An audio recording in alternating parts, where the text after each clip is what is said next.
Going? Okay, Jonah. The word of the Lord came to Jonah, son of Amittai. Go to the great city of Nineveh and preach against it, because its wickedness has come up before me. But Jonah ran away from the Lord and headed for Tarshish.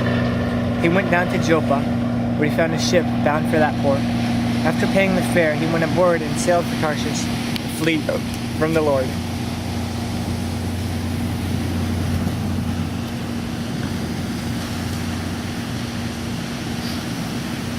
Then the Lord sent a great wind on the sea, and such a violent storm arose that the ship threatened to break up. All the sailors were afraid, and each cried out to his own God. And they threw the cargo into the sea to lighten the ship. But Jonah had gone below the deck, where he lay down and fell asleep into a deep, deep sleep. The captain went to him and said, "How can you sleep? Get up and call on your God. Maybe he will take notice of us, and we will not perish." Then the sailors said to each other, "Come, let us cast lots to find out who is responsible for this calamity." We cast lots, and the lot fell on Jonah.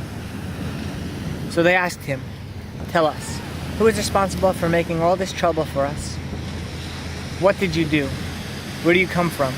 What is your country? From what people are you?" He answered, "I am a Hebrew, and I worship the Lord, the God of heaven, who made the sea and the land." This terrified them, and they asked, "What have you done?"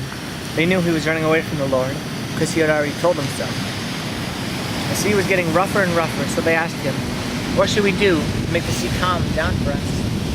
"Pick me up and throw me into the sea," he replied, "and it will become calm.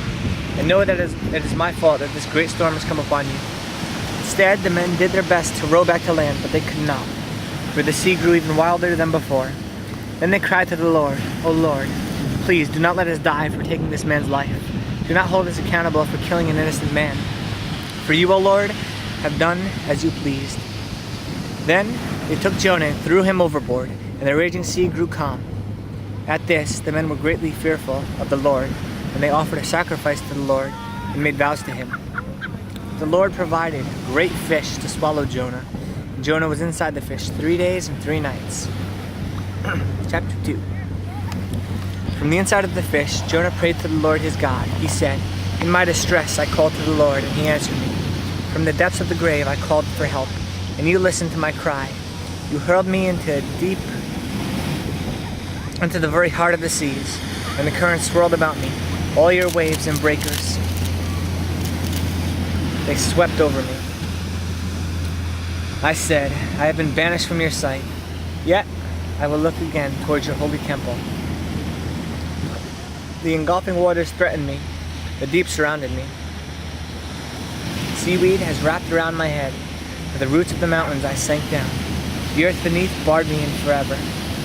But you brought my life up from the pit, O Lord my God. When my life was ebbing away, I remembered. And you, Lord, you heard my prayer. You rose to your holy temple. Those who cling to worthless idols forfeit the grace that could be theirs. But I, the song of thanksgiving, will sacrifice to you. What I have vowed I will make good. Salvation comes from the Lord. And the Lord commanded the fish, and it vomited Jonah onto the dry land. Chapter 3. Then a word of the Lord came to Jonah a second time. Go to the great city of Nineveh and proclaim to it the message I give to you. Jonah obeyed the word of the Lord and went to Nineveh. Now Nineveh was a very important city. A visit required 3 days. On the first day, Jonah started into the city, and he proclaimed, 40 more days and Nineveh would be overturned. The Ninevites believed God. They declared a fast, and all of them, from the greatest to the least, put on sackcloth. When the news reached the king of Nineveh, he rose from his throne, took off his royal robes, covered himself with sackcloth, and sat down in the dust. Then he issued a proclamation in Nineveh. By the decree of the king and his nobles, do not let any man or beast, herd or flock, taste anything. Do not let them eat or drink. But let man and beast be covered with sackcloth. Let everyone call urgently on God. Let them give up their evil ways and their violence.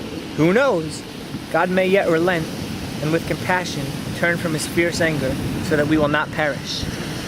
When God saw what they had did and how they had turned from their evil ways, he had compassion and did not bring upon them the destruction he had threatened. Chapter 4. But Jonah was greatly displeased and became angry. He prayed to the Lord, "O Lord, is this not what I said when I was still at home? That is why I was so quick to flee to Tarshish. I knew that you are a gracious and compassionate God, slow to anger and abounding in love, a God who relents from sending calamity. Now, O Lord, take away my life, for it is better for me to die than to live." The Lord replied, "Have you any right to be angry?" So Jonah went out and sat down at a place east of the city. There he made himself a shelter, sat in its shade, and waited to see what happened to the city. Then the Lord God provided a vine and made it grow up over Jonah to give shade for his head and ease his discomfort. And Jonah was very happy about the vine. But at dawn the next day, God provided a worm, which chewed the vine so that it withered. When the sun rose, God provided a scorching east wind, and the sun blazed on Jonah's head so that he grew faint. He wanted to die and said, "It would be better for me to die than to live." But God said to Jonah, "Do you have a right to be angry about the vine?" "I do," he said. "I am angry enough to die." The Lord said, "You have been concerned about this vine, but you did not tend it or make it grow. It sprang up overnight and died overnight. Nineveh has more than 120,000 people who cannot tell their right hand from their left, and many cattle as well. Should I not be concerned about that great city?" And that is Jonah.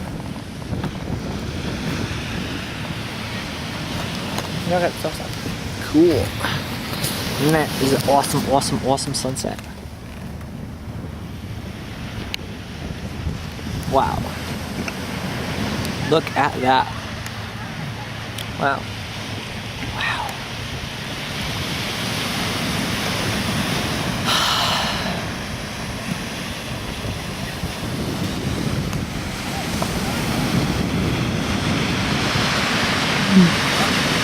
Wowzers, wowzers.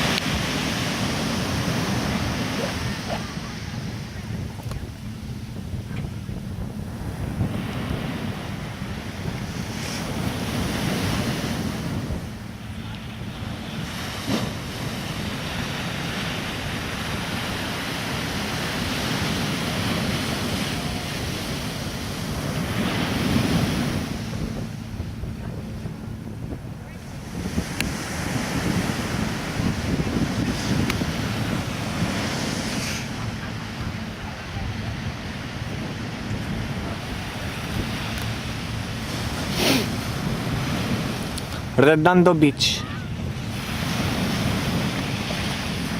What's today's date? The 7th and 8th. The 8th of March, 2009. She's busy.